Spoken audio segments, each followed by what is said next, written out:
Hey, Shorty, those real Rice Krispies? Huh? You got genuine Kellogg's Rice Krispies? Always.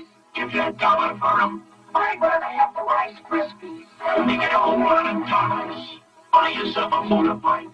Wow! Uncle Boy, look at all the money I got for some Rice Krispies.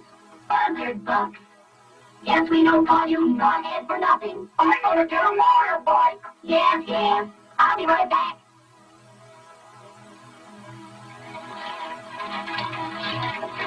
It looked mighty good, but no snap, no crackle, no pop.